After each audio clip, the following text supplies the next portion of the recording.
Common Good Daily Podcast. It's Wednesday, the 21st of April, and joined by Stephanie Spaulding, Dominique Gilliard. Normally we have Laura Truax, but we're having all kinds of technical difficulties today in our little system, and we can't seem to get all of us on. We're starting late, so we all feel that frustration, and I'll tell you, nothing sort of matches like a metaphor like this, right? The system doesn't always work, and sometimes, it does for a brief moment, but it still tells you that when the system doesn't work, it's maddening and frustrating. That's true in our broader society. That's true in our local contexts or churches or organizations. It's true in our computers. And around here, we try to encourage ourselves with a little bit of faith. And this being the day after the Derek Chauvin trial verdict of guilty came, and all three of us, I know we've been chatting while we're trying to get the technical pieces to work, have conflicted feelings about all of this. There's just a lot of different emotions that are running and racing. So we had a whole topic scheduled for today. Earth Day is tomorrow. We're going to talk about that, but we're going to do an abbreviated version and reflect on where we find ourselves now the best that we can. So hello, Stephanie. Hello, Dominique. Sorry, Laura, that you're not with us. Hi there. Hi, and I am grateful that we are just working through the honesty, the authenticity of this moment and this day. And yes, technology seems to be working with us as well, reminding us that systems don't always work. I am Reverend Dr. Stephanie Rose Spaulding, based in Colorado Springs, pastor of Ebenezer Baptist Church. And today it's a hard day for us to be having conversations, but nevertheless, we persist. Dominique? Yeah, good morning. Dominique Gilliard coming to you from right outside of Atlanta, Georgia, and serve as the Director of Racial Righteousness and Reconciliation for the Evangelical Covenant Church. And yeah, just continuing to sit with all that yesterday meant and all that surrounded yesterday that wasn't directly even about the verdict. The shooting that happened as the verdict was coming down in Columbus, Ohio. Saw another really gruesome video that just exposes the problems of our system with two young boys just riding their bikes, and they get stopped by law enforcement who have guns pulled out on them, demanding them to get off their bikes onto the ground and ultimately to crawl towards them on the concrete, all because they just fit the description. And so I think about the trauma that these two young boys have and how this moment with law enforcement will be forever imprinted in their mind as they try to negotiate life as Black boys and ultimately Black men in this country. And so, it's just all full circle, appreciating that there was some form of accountability that was passed down yesterday, but still knowing how inadequate the present system is and kind of not fully able to embrace what justice is in this present moment. So.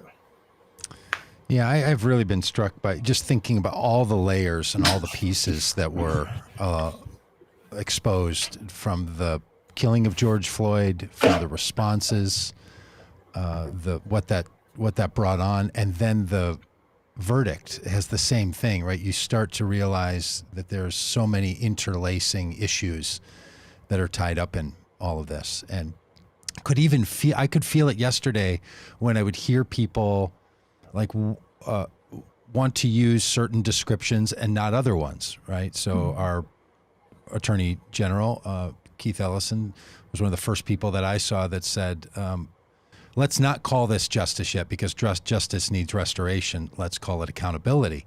And I remember sort of hearing that and thinking like, is this really the time to be distinguishing between accountability and justice? Like, is that a definition we're supposed to make? And then later in the night, I'm like, I'm a really good point that he made. I'm glad that he made that point and then in the middle of the night, I woke up kind of still thinking about it and just wondering, you start to realize in these moments of intensity, whether it's intensity of a wrong or an intensity of feeling that something was done the way that we wanted it to go, it also exposes all the tangled up pieces to all of this, and I just keep thinking of these parables of Jesus, and Jesus has this one where he says, the wheat and the tares, or the wheat and the weeds, they grow together and their roots get all connected, and you can't go ripping out some or you're going to rip them all out. I've never really understood what he is getting at with that teaching all that well, but it comes up fairly often, and it feels like this is one of those moments, right? We're all tangled up and we're trying to figure out and separate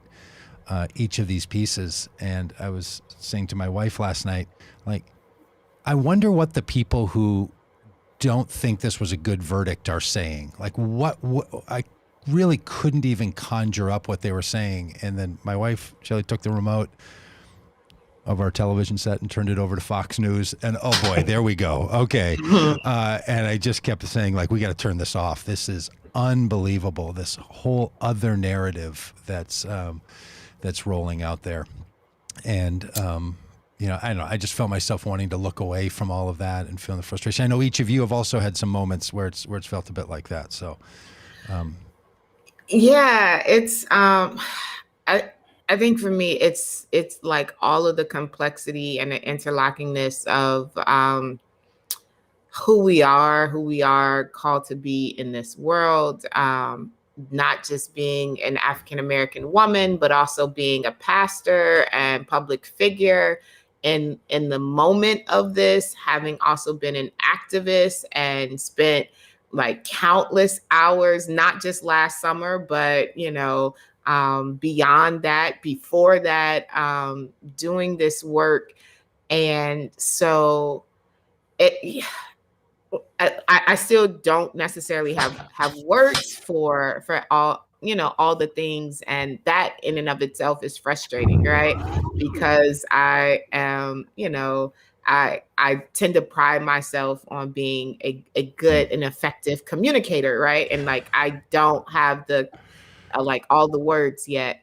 And so yesterday, even before the verdict was announced, just in the announcing of a verdict is in, right? Like when we got that information that a verdict was in, I literally just had to stop doing everything, like all of the work. I contacted the other colleagues that, I had meetings with. I could not go on with a normalized work day. Like it was not going to happen for me because my mind was already someplace else. My spirit was already someplace else. And the anxiety that began to form, even though logic would say, like, for those who study criminal justice, and I was literally on my phone with a criminologist, right? I have a really good friend who is a renowned criminologist. Logic would say the timing, 10 hours, the absoluteness, like there's no hung jury, there is a verdict, right? Like all of the logical things were in place to signal that some level of affirmation or conviction was present. But for me as a Black woman, it was like, this is still America. Like this is still the United States. And so as a person of faith, even being robbed of that potential to hope, right? Like that capacity to hope for justice in that sense, in that specific moment to happen, right? And then as the verdict comes out and I am watching, she could not even watch, right? Like I literally had to communicate to her what the verdict was. And as guilty, first charge, guilty, second charge, guilty, third charge, all of the emotions that come up and the crying, the tears, and then with her breaking down and the realization also of like the pressure valve being released, but it's still not being freeing, because the immediate question is like, why do we have to go through such extremes just for a semblance of acknowledgement that Black life matters in this country? And then to have to deal with, and it's still not enough. And I know that Laura is not here with us this morning, but and I say this with all the love that I can still, immediately the question came back to me from a few episodes ago when the question was raised, like, when is it going to be enough for Black people? And this was a moment like literally in my spirit. And I was just like, and this is why it's not ever going to be enough, because we have Micaiah, I believe is her name, Bryant, who was just killed in Columbus, Ohio. Dante Wright has not even been buried yet. Adam Toledo. I'm like just so many. Elijah McClain, Devon Bailey, and people whose names that we don't even know. And we are all hanging on by a thread, hoping that this one would stick. And this one, when there are so many others for whom no indictments, no trials even. So. And this is why it's so dangerous for folk to think about Black people as a monolith, because you saw a vast diversity of responses to the verdict yesterday, and they were all valid, and every person is 100% worthy and able to determine how they felt in that moment, given the weight of what we carry in our bodies as Black folk as we sojourn in this country. So I saw some folks dancing in the streets. I saw some folks saying, like, this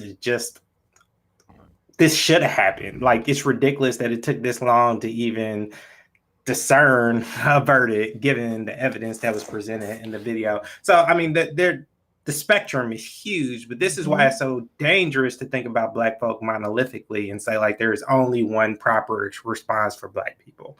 And I think in light of what was going on, as you both kind of beautifully kind of articulated, I think for me, yeah, I get Fox News. I get people who are 100% going to try to analyze this from a political lens. I get all of the deflections and the defenses that you can put up, like folks saying, like, this wasn't about race, or, from all the things. But when it happens in the church, when it's our people who are the ones who are the loudest deflectors, the ones who are the most, have their heels dug in the most, really trying to say, like, this is not the church's business. The church shouldn't be speaking about this. This has nothing to do with what we're called to be and pursue in the world. And when we critique faith leaders who are entrenched in this work, who are trying to be everyday peacemakers in the midst of conflict-ridden spaces. Like, the thing about the church's critique that really, like, kills me is you have Christians who will critique the movement and say, like, the movement is embodying, anti-gospel things, is being destructive, is being whatever. And then you have Christian leaders out there who are out there actually trying to harness the righteous indignation in a positive way. And then folks are still critiquing that. It's just like, you can't have it both ways. Like, I mean, if either you want to, like, say, you want to critique this and you want people of faith out there actually in the midst, actually trying to shepherd this in a productive way, or you just, and so I think it's the critique across the board. It's kind of like, there's that t-shirt that talks about, like, you get mad if we stand up, you get mad if we kneel, you get mad. And so it's just like, what is acceptable response for Christians who are trying to discern what it means to live faithfully in the midst of these unjust circumstances? Like, that's the thing that I think boggles my mind and really breaks my heart, because Scripture is clear. Like, the world is paying attention to our witness. And, I always go back to John 13, 34, and 35, and it says that the world will know that you are my disciples by your love for one another. if you choose to love one another. And it's in these critical moments that I really think that the world really pays attention, and they are discerning what they believe about God through the witness of the church. And so I think these are really pivotal moments for us to really discern kind of the movement of the Spirit and what we're being called to.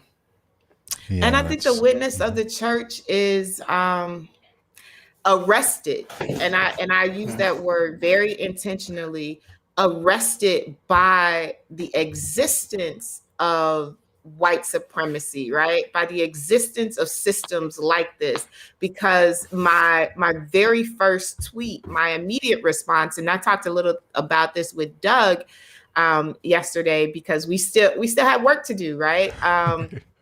And the image and the passage that came back for me first was the Exodus and the Red Sea parting moment, and that stays with me a lot because of my relationship with Jewish community and Passover, and my family that I do Seder with during Passover, and in their retelling of the narrative, when we get to the Red Sea moment, there is a reminder that as Pharaoh's army is being drowned and the Israelites are on the other side, that God reminds the Israelites, you don't get to rejoice at the loss of life and the destruction of Pharaoh and his army, because they still belong to me. And so my first tweet was, imagine things being so depraved that you are blessing God that a man is being sent to prison, because that's how depraved we have gotten in this world, right?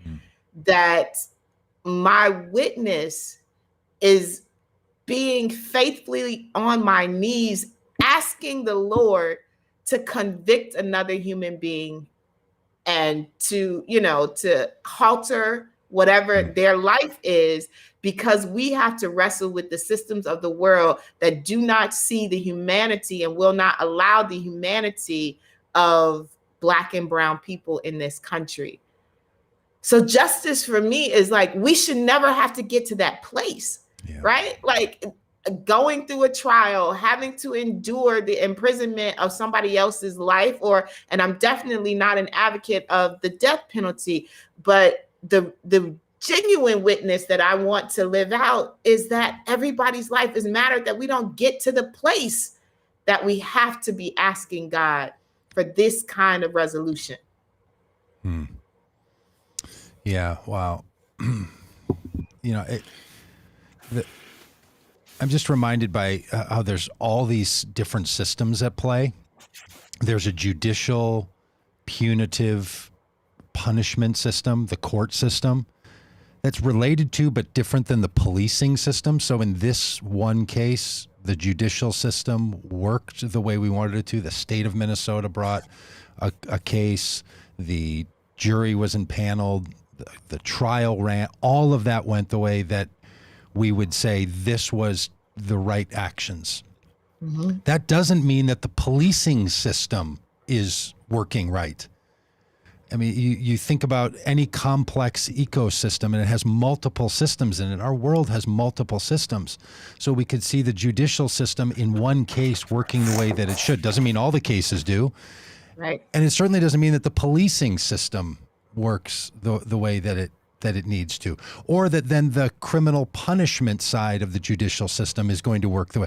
So once someone's calling for justice, it gets really complicated, right? And we're having to find ourselves in the midst of this struggle to recognize that we can see that one thing is a success, but that doesn't mean that anyone's satisfied, or we don't work on the other systems, or that other issues also don't matter. Right. And that's the kind of maturity that we all recognize that we need in our lives, and to have enough interrelated care, to think about this in a way that matches the moment. I mean, I agree with both of you so much. If we we shall not be satisfied until we're not having trials of police officers using brutality against people. Not we will be satisfied when police use brutality and then they're convicted of crimes. That's not that's not a goal. That shouldn't be our goal. The governor of Minnesota said, "Hey, we should see this as the floor, not the ceiling. Like this is our starting point. That killer cops are going to be removed from the force and punished with whatever punishment we have in this state." But that's not what we're going for. And that can feel to some people like it's a never-ending treadmill. It can feel to people like, well, we're not getting anywhere. It can feel to some people who had a lot riding on this case that their feelings of jubilation and satisfaction were not sufficient. And, Dominique, I heard you say that to paint all black people in the same space. Boy, that was true listening to the Floyd family yesterday, even to paint the entire Floyd family. If you listen to that very long and beautiful press experience that they had after the verdict, they were in different spaces on how they're responding and where they saw themselves and what's calling them forward. So we just begin to realize these categories of culture that we apply are not meant to be uniform. They're meant to alive in the many realities that are at play here. And I think that's part of the frustration, is that people feel like, oh yeah, and then everything else still exists, and at the same time, this was so enormously important that this jury did not have a hung jury or come back with innocent split or anything. No, I think what happened yesterday was tremendously important. It was hopefully precedent setting, but at the same time, folk who know me and follow my work know that I don't wish the criminal justice system mass incarceration on anybody. Chauvin, even our, the officer who, I don't know if y'all saw the statement from him this week, the retired officer, Thomas Webster, who was part of the insurrection in January. He complained that he couldn't believe that they had him locked up with real criminals in the local jail. He was flabbergasted by the fact that he was locked up. But it goes to this deeper logic that, is really at play even within this trial. There is this belief that the law does not equitably apply to certain people who are fighting a righteous fight, who are true citizens, and they might do criminal activity, but it's for the good of the nation. And so therefore they should not be equated to these common criminals who are just, making our societies unsafe places. But these are true patriots, true citizens who, while they might break the law, but they have the wisdom to discern when it is good for the good of all and good of country and good of the nation to do so. And so I think, yesterday was an important statement because I want to just flip it. Think about what the verdict would have said yesterday if it didn't come down the way that it did.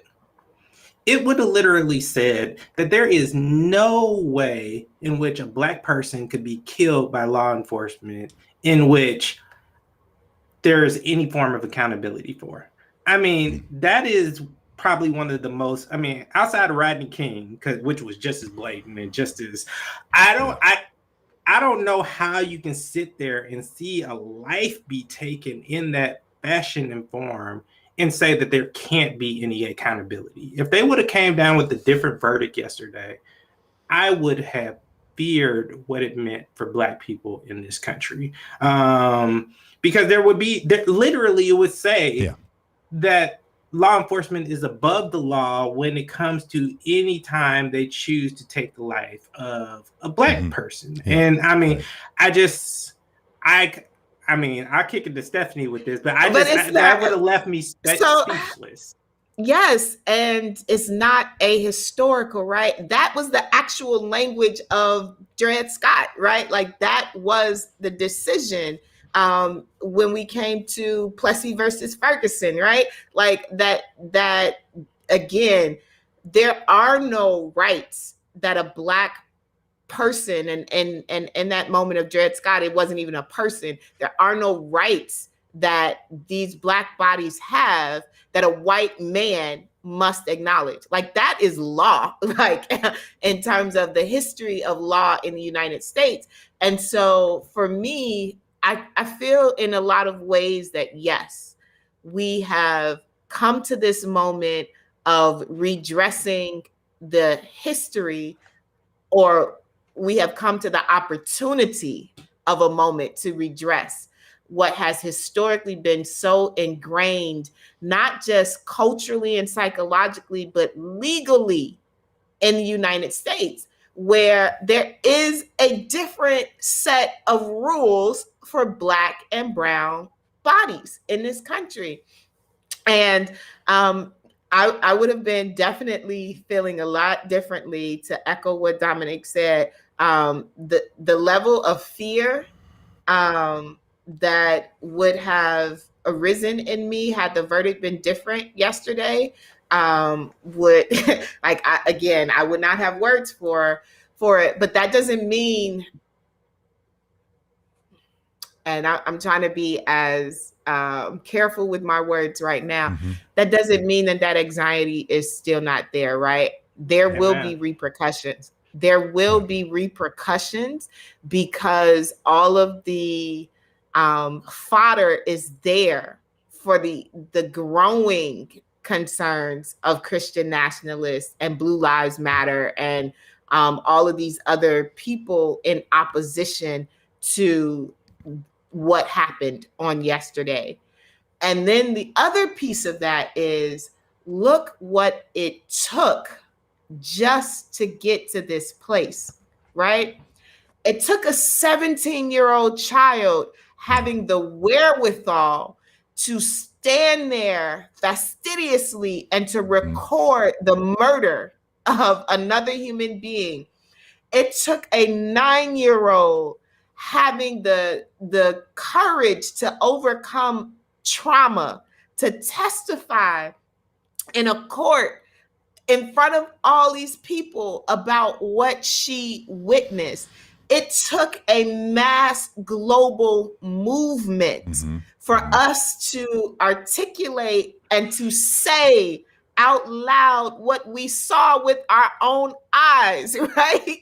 Like, it took so much just to get this verdict, that when we look at the myriad of other cases out there, and I do hope that it sets a precedent, but it is a horrible precedent to set if it must take that much to get these kinds of convictions, and to also get us to the place to acknowledge that policing in this country is a failed system that must be deconstructed and the culture of white supremacy rooted out. The cost of it, and this is like the real Christian question, right? The cost of what it takes to get to the salvific moment, right? When we are looking at Christ being beaten with cat o' nine tails, being like tortured for days, and having to carry his own cross up a hill, like the cost of it is so much that I don't believe humanity can continue to bear it. Yeah, I think about all the people that were involved in this, as you say, Stephanie, so well, that it took, Darnella, who shot the video, and then, as you might know, then she didn't know what to do with the video, so she sent it to Nikema Levy Armstrong, who's an activist here in Minnesota, and then Nikema Levy Armstrong, who had been protesting the police and therefore had a relationship with the police chief the night George Floyd was murdered, called the police chief and said, was there a murder on 38th in Chicago? And the police chief got back to her and said, no, I just read the report, and it was a medical incident that someone died, when the police. And if you read the report yesterday, it's out on Twitter. I put it on my Twitter account, Paget on Twitter. It's the statement that the police put in the record that basically said, we put a man in handcuffs. He had a medical condition. We called an ambulance. He died at the hospital. That was the official statement. And Nikema Levy Armstrong said, I have a video showing that that's not the case. And then that video is what finally went out. So in one sense, the judicial system worked once all that was in place. But it was a 16-year-old, 17-year-old girl, and it was a community activist, and it was a police chief who would listen to that person. And then it was Keith Ellison, the Attorney General of Minnesota. And I just learned yesterday, and I didn't know this, that Derek Chauvin had 3 days after the murder had tried to strike a plea deal to plead guilty to third-degree murder. I don't know if you guys knew that. I didn't know that. And William Barr, Attorney General William Barr, denied that plea because Chauvin had negotiated that he wanted it to be a plea deal that would put him into federal prison and not have civil rights charges brought against him. And William Barr, of all people, said, no way we're going to give you a third degree only. We're going to let, the state of Minnesota take on this case. Chauvin's own statement was that he believed the video footage was so devastating that he was going to be found guilty. So this entire time, he knew he was guilty. Mm-hmm. But then we go through all of this work to be sure that the judicial system can respond. And that took people all along the way. And look, we do need laws that are going to be put in place, and we need to have new procedures put in place. And then you have to have people who will follow those laws, follow those procedures, and then go above and beyond them when they have to, like be the person that records the video and sends it, and be the activist that calls the police, and be the police chief that listens, and becomes the attorney general that says no to a plea deal, and then becomes the attorney general that spends millions of dollars to put together a case. And we shouldn't have to do this because it happens 1,000 times a year in this country that police kill people. The epidemic of police killing people. I know more people die in car accidents, yeah, but we don't trust that our cars are supposed to keep us safe. We just hope the seatbelt works. But we do trust that the power of the government will not be out killing people and disproportionately killing black and brown people outside of anything that's reasonable to the number of those people in a population. So all of this systemic stuff involves so much. We might not trust, but we hope. I would say we might not trust, but we hope. And I would say, three things real quick. One, when you talked about kind of the initial report, we must also very clearly remember that initially the police said that Alan Toledo didn't have his hands up and that he had a weapon. Right. So, the initial reporting of the institution has lost all its credibility. And so we need to be clear about that. And Stephanie, you were making some really good points. And I think one, when you talked about the international pressure that came from this case, it brought me back to the civil rights movement. And it wasn't really until you saw little kids getting bitten by dogs on the front page of the newspaper, and you saw the international pressure get involved, that the U.S. finally did what it needed to do and actually passed the legislation that it needed to pass, that it was resisting passing until there was this external pressure. And I think in that, we need to realize that we always are tempted. The empire tries to tempt us to not believe in the power of the people. But when we collectively mobilize and we commit ourselves to seeking justice in the face of injustice, we have the power to cultivate change. But the question is, do we have the political will and the wherewithal to stick with it, to actually bring it to fruition? And then lastly, when you were talking, there was one last thing. I had three. You were talking about I will come back to it. It was something else you had said earlier. I don't want to take the time, so I'll wait, and I'll come back when it comes to me. You're the best. Yeah. Absolutely. And we thank those who are watching online and tuning in, and just want to say again, this is not an easy day. This will not be an easy week or season for a lot of people. So be careful with yourselves, and be mindful and compassionate, empathetic with others as we are navigating, again, the variety, the diversity of responses and reactions. Please, I encourage you to to not make it the responsibility of your Black and brown friends to bear your emotional labor this week and in this season. So again, be really careful with yourself. Know what your triggers are and have a plan, because it is not a matter of if folks will be triggered. It is a matter of when. And so know that about yourself, be aware of that about yourself, and do the things that are necessary to do the care work that you need. I remembered the last thing I was going to say. It was about the fact that, the only reason why this verdict was able to be reached in the way that it was is because we have the video evidence. That's right. If you think about our criminal justice system depart from cell phone video footage and body cam evidence, it would be fundamentally different than what we currently have. It's still inadequate. It's still not enough. There's still videos where we see murder with our own eyes and the verdict comes out differently. But I want you to think about the fact that since Black people in this country were legally no longer considered property, we have had incidents like this with law enforcement and vigilantes where we have told a communal narrative. We have borne witness to murder and life being mercilessly taken. And we have gone before juries that were not of our peers up until the 60s. And then we went in front of juries that were made of our peers, and we have continuously been denied justice. And so what I want people to understand is that this is not a new reality. This is something, if we want to be generous, since 1865, we have been struggling with and advocating for, and we have not been believed.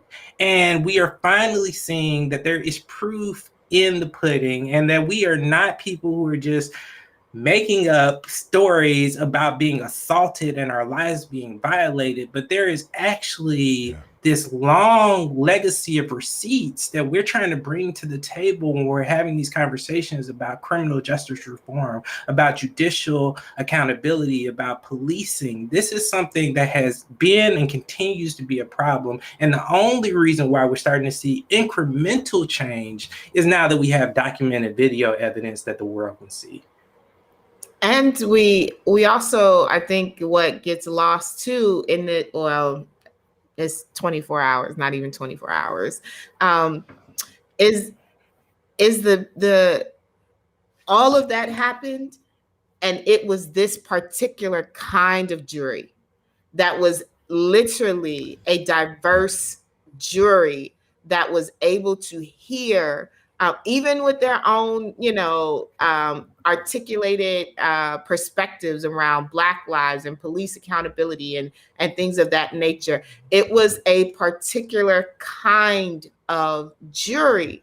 And so the other piece that I want to encourage in this process is we have to stop avoiding jury duty and recognize like that is part of having a judicial system that functions at least adequately. And then we also need to look legislatively. Much of the legislative work that we want to happen cannot happen because we have a Senate that is not working. We have a Senate that refuses to actually govern and pass legislation. We have put forth almost 200 bills in the history since 1865 of anti-lynching bills that have never passed both the House and the Senate, because we have a Senate that just will not get rid of the filibuster and they will not take a vote. And so again, as we think about what justice looks like in a overall work of valuing people's life in this country, we have to know that all of those pieces of the puzzle need to be aligned so that we don't get to a place where conviction is misunderstood as justice when it is really just accountability. Well, boy, I'll tell you, I am so appreciative of both of you, of your contributions to these conversations, over all the work that you both do. to me personally, to those who participate in this podcast and live stream. Thinking about Laura, who couldn't get on today, I know she would feel very much the same, and so appreciative for all of this. So feels like it's going to be As we sign off, Doug, I just want to dovetail this. So as we kind of affirm the verdict from yesterday, let's also remember that the officer who killed Jacob Blake returned to work this week with no charges. And so just to give a kind of mirroring of the tension that we live in as we have this conversation. Yeah, that's right. And look, these reminders are crucial, right? We all know things. And we have to open our mouths, we have to open our eyes, we have to open our ears, we have to say and to share the things that we know. And, sometimes those reminders are welcomed by people. And sometimes those kinds of reminders are difficult to hear. It's like getting a payment reminder that you didn't want to receive, that there was something owed, and these are all really important. And I'll say to the people who are in the white community in this country, ask questions to your friends of color about how they're doing. Don't presume that this is that you know how they're feeling about a response like this. Ask and inquire. And know that different people are going to be responding differently, and depends on what time of the day, frankly, that you're thinking about them. I have, like you, Stephanie, I had a fitful night's sleep last night, and was dreaming about snakes coming out of my ceiling. And everybody's going to have their own way and their own time. This is bringing up a lot of issues. This country lives in collective trauma, and trauma is throughout our system, throughout the bodies of people in this country, especially people of Black and brown bodies have a particular kind of trauma. And all of us who understand what trauma is know that it manifests itself in different places and different locations in our lives.